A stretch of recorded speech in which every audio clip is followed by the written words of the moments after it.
Oh my God, his hat. Oh no. I love going on the walking track. It's really wonderful. It was so relaxing.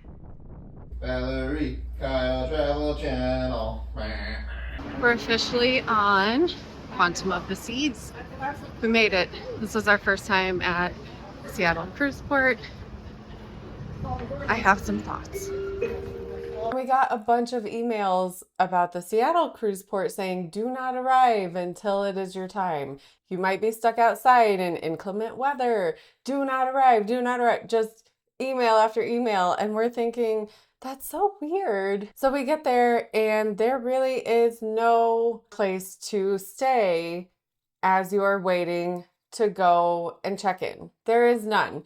There's kind of a little middle section that has some overhang, but that's the only place where you get dropped off. And then you get in line to go in a building, and then you're in line to check in. That is the check-in line, essentially. So inside the building, there is no waiting area for people who are there prior to their check-in time.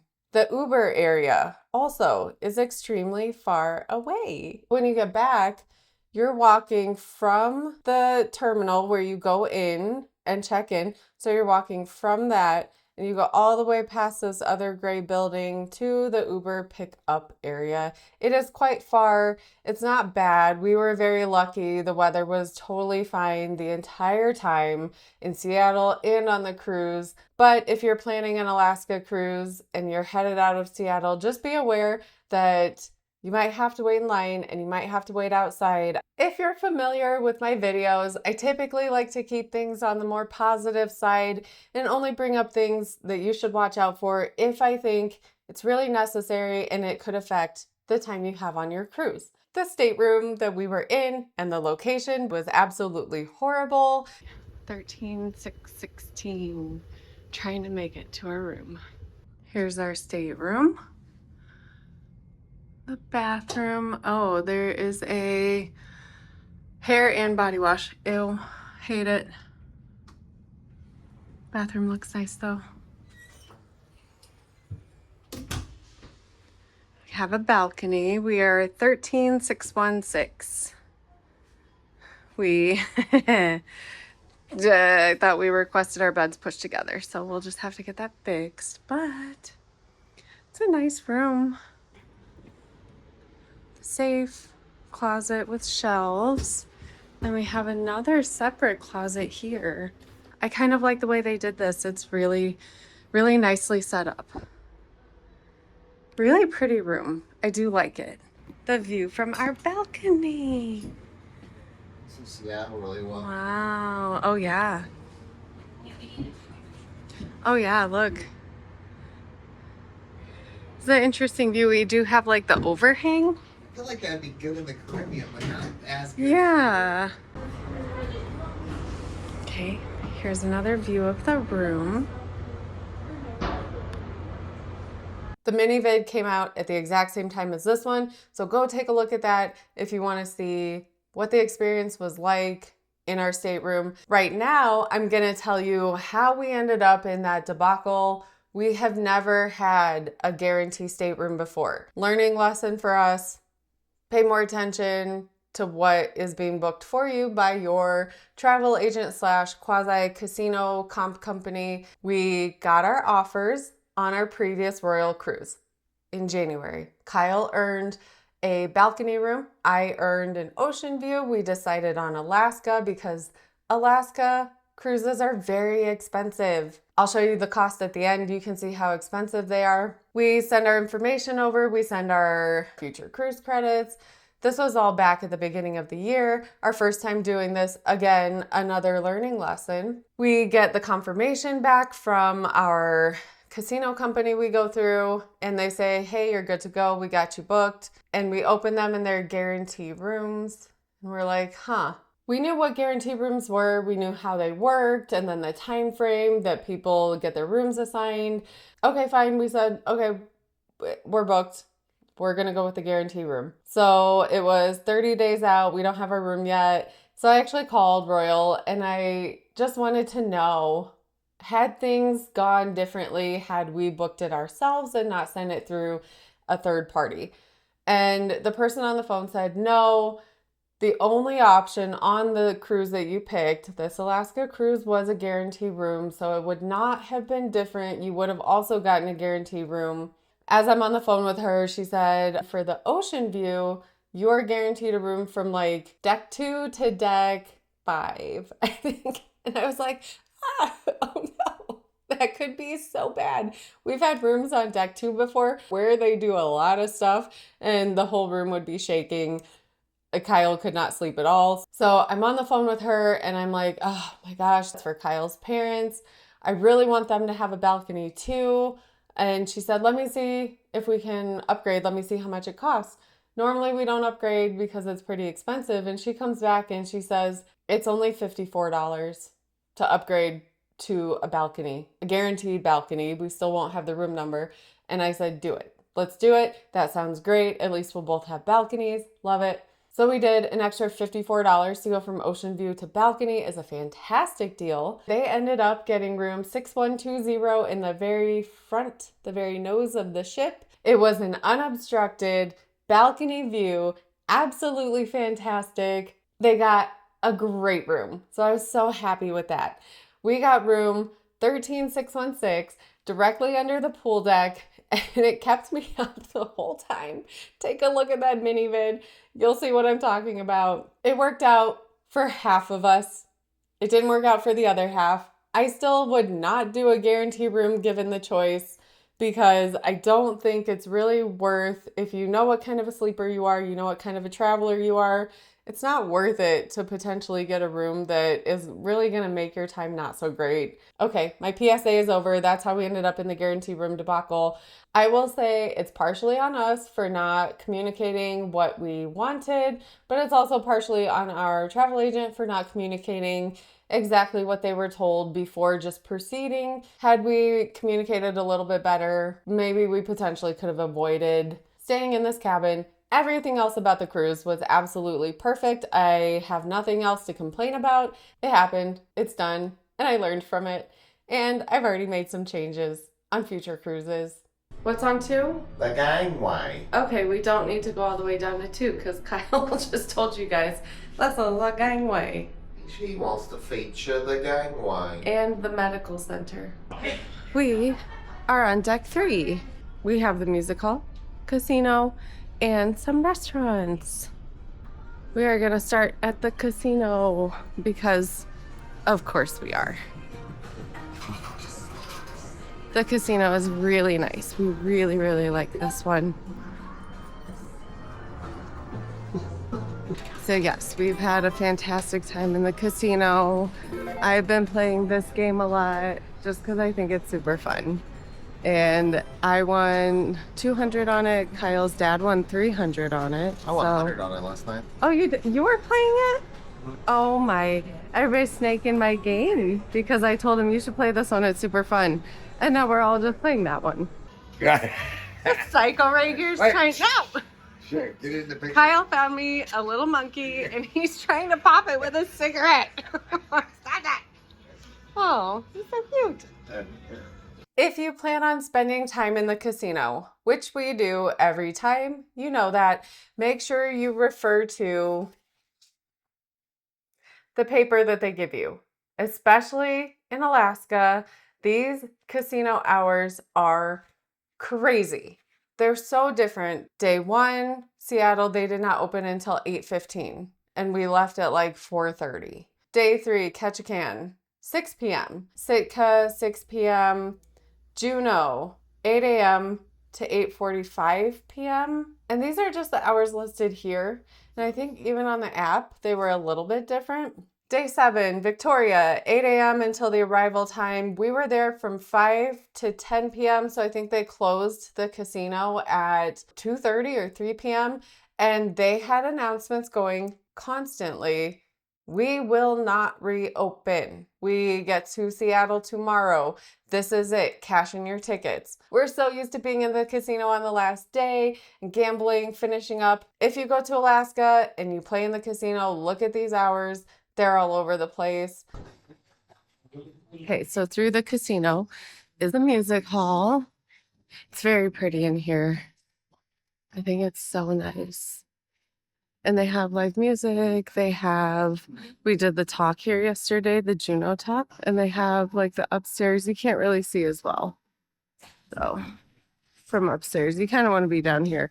But the first day was completely packed. And I could not even get in to the dance class because the entire dance floor was completely packed. I've never seen anything like it. We're on deck 3. There's only a handful of things down here. The casino, music hall, and then, yeah, the restaurants are on the other side.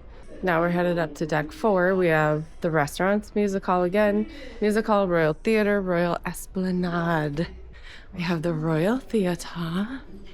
The Royal Theater, there is access on deck 3 and deck 4. I thought this was a really pretty theater. Super great location, just outside of the casino for us. They have a lot of Alaska talks in there, and I thought that was really cool. So if you are into talks, the Alaska cruises are great for that. We actually did a few things on this cruise we don't typically do, mostly because it was Alaska and it's so different than the Caribbean cruises. Now we're in the Royal Esplanade, where we have all the shopping. So here's the upstairs part of the music hall. There's 2 levels. I actually think it's just a really pretty venue here. You can go in both. They have a little pub, more shopping for your jewelry needs. So on the Alaska cruise, this is very different than any other cruise we've done where everyone is inside a lot. Normally, people are outside on the decks, but it's a little cold. So it's been extremely busy in all these sections. So continuing down on deck 4, this is the American Icon Grill. This is the main dining room. So we have breakfast, lunch, and dinner here. Let's see if we missed anything on 4. Yeah, because everybody's been inside a lot. It has been so busy in the shopping areas quite a bit and all the inside venues. And they still have like the flow rider and they still have the rock climbing wall. Although I don't know if those are things I'd want to do in this weather. Maybe that's just me. Some people are swimming in like the hot tub, but oh my God, I love this little ship. It's so cute that it looks like a little anglerfish. That's my favorite thing. Oh, here's the Cafe Promenade. So here you can get coffee. Should be able to get whatever they have in this case. So you can come up and you can grab whatever snack you need. Then we also have Sorrento's on deck 4. So we've been getting pizza on a lot of the nights. And you can get an entire gluten-free pizza. They'll make it fresh for you. You get the whole thing to yourself. We're on deck 5, so we have some shops. We have a cafe, library, art gallery, Royal Esplanade, more shopping, the grill, photo gallery, a couple bars, and the theater. So there's a lot on 3, 4, and 5. And then from here, we're gonna go, I think, all the way up to 14. We have the Schooner Bar, one of the bars next to the photo gallery. And they did have some arts and crafts there. I think they also had trivia there when we were waiting outside the photo gallery. All right, you have to stop at the Bionic Bar because you get a tablet, you make your purchase, and then the robot arms make it for you. And then they will set it down. You go and tap your card on the number, and then it pushes the drink right out to you. This is such a fun thing that they have on board. I haven't seen that anywhere else. So I actually kind of appreciate that they have just very different kind of cool things. Oh, this is so pretty. Have those in the windows. Yeah. Window animals. This is very pretty. So we're still on deck 5. There's this really pretty jewel thing in the middle. So now we're heading into the 270 Theater. So there's the Royal Theater we already saw on one side of the ship. The 270 is on the total opposite side of the ship. There are so many bad seats in this theater. I don't go into too much detail here. Next week when I show you the shows and the entertainment. I'm going to show you where I sat in the theater. I'm going to show you a little bit more about how it's set up. It was a beautiful show for sure. A lot of bad seats. As far as theaters go on cruise ships, this one I think had the most bad seats out of anyone that we've been to. So if you go, make sure you get a good reservation and make sure you get there early so you can get a good seat. You want to see the whole show. I wish this cafe was open because I would get a coffee right now. Oh, there's the Eagle that my dad guessed the crazy amount on the Carnival cruise. It's like 180 pounds, man. 167 or something. Oh, he knew it too. He was laughing so hard. All the theater shows are at the Royal Theater, so that's on the complete other side of the ship. We haven't even really explored the whole ship. Back to the Royal Esplanade, so that takes care of 3, 4, and 5. And then from here, and I think we just head up to 14. It's crazy. It's a big ship, but tons of staterooms. So every day they switch out the floor. It's kind of like New York City. I think that's what they're known for. Well, they're known for more than that. I think that's a thing they do in New York City. Salsa? Salsa? Where did you get that from? New York City. Pace picante salsa. This stuff's made in New York City. New York City. 14. So we have the solarium, pool deck, and the windjammer. Honestly, not that much. Food. Here's the buffet. Are you ready to beat that vlogging team?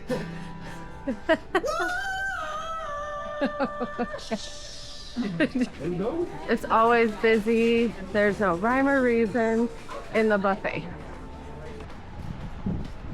Brr. Oh my gosh, it's cold. Okay, I guess I remembered the one other thing we had was the North Star on the quantum level ships, which is cool. We got to do it twice. So we do have the pool deck. Now, it is chilly. So there's almost no one on the pool deck. Birth.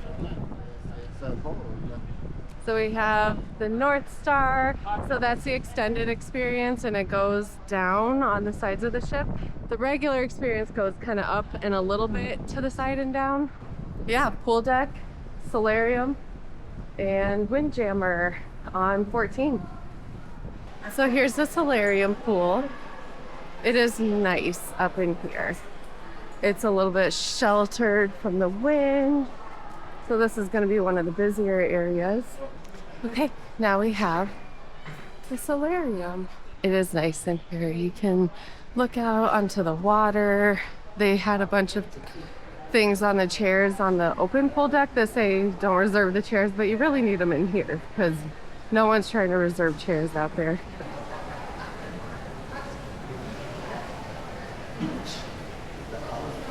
Obviously, everything from here. It's kind of a tiered pool deal. The solarium pool is so pretty. And it's like nice and much warmer. It's certainly the place to be. Yeah, this is a place to be. That was 14. It is slippery, so be careful. Now on 15, we have the Seaplex, North Star, sports deck, and the spa. So here's the spa. On the forward front part of the ship, we are going to the gym super quick right above the spa. Let's see how busy it is. Sometimes we make it to the gym like every day, sometimes not so much. Ooh, these are really nice. Nice treadmills. This gym is awesome. So pretty.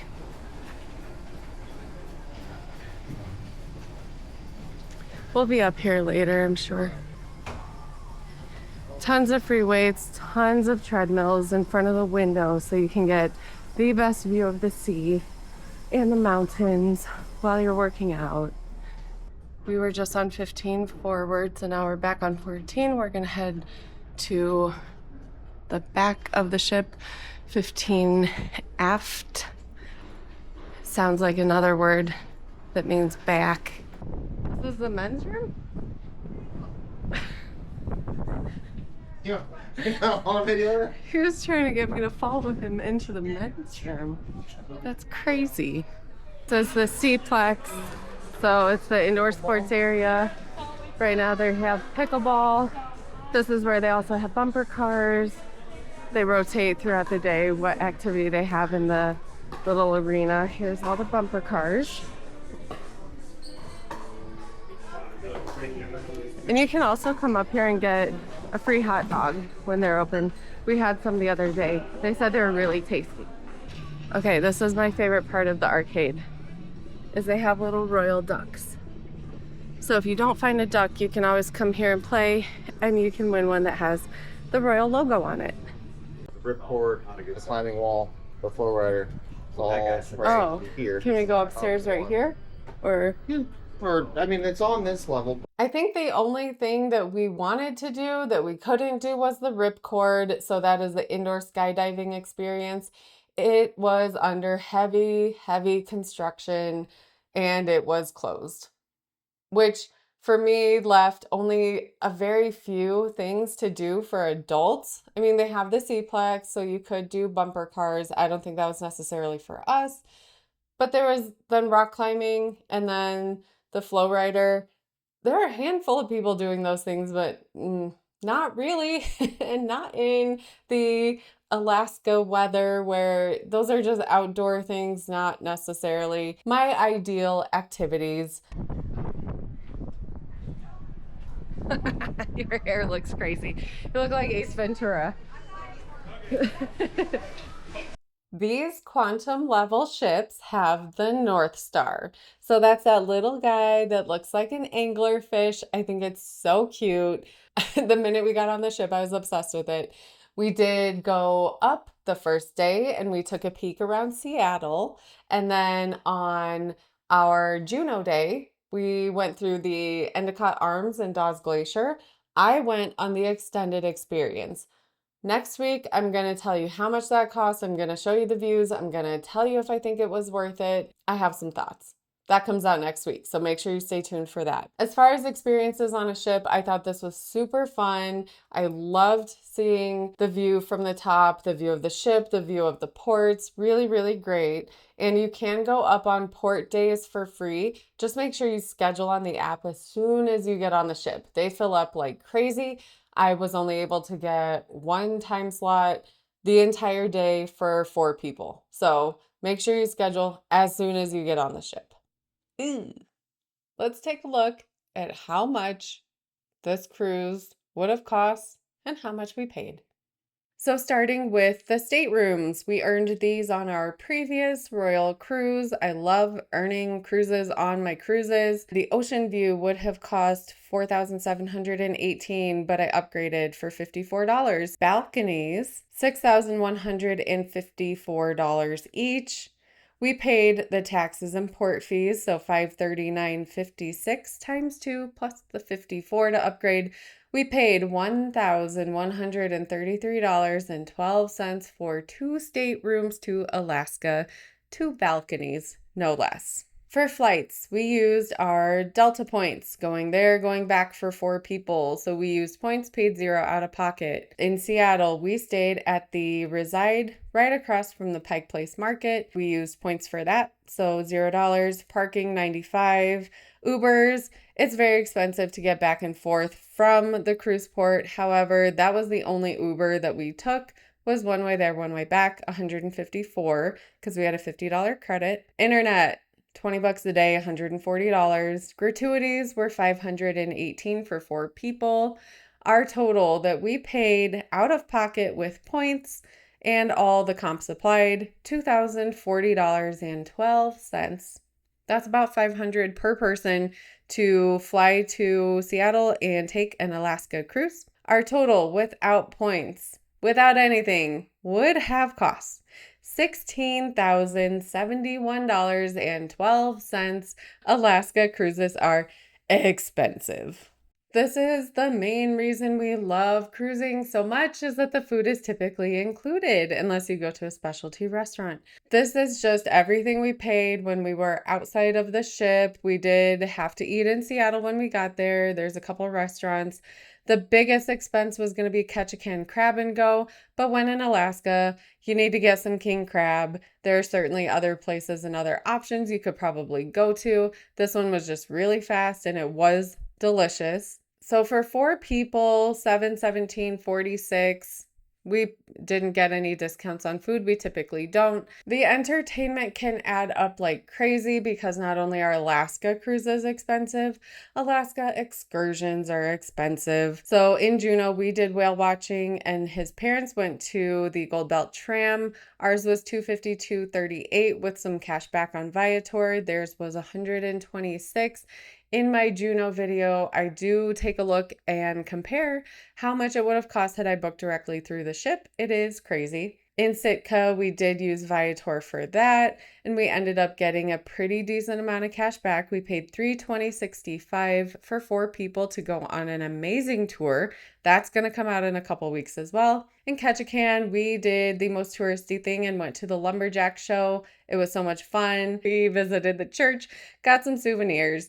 In Victoria, we did a ghost tour. We did use Viator for that. And then we paid for the shuttle in Miniature World. At the bottom, I did add a miscellaneous item category for $400 because I didn't want to exaggerate how much we paid and have it be way less than I thought. I track everything very closely, so that just captures anything that anyone spent that I wasn't aware of. Total with points, $1,601.47. Total without points would have cost $1914.03. So we did save quite a bit using Viator for our excursions. That's our go-to now, which we never used to do before. We always used to book only excursions through the ship. We are saving a lot of money booking other ways. This brings us to our trip total. So this is all the comps and the points and everything applied. Out of pocket, $4,359.05, about $1,100 per person for a full Alaska cruise vacation. If we had no points, no comps, and we paid out of pocket, it would have cost $18,703.61.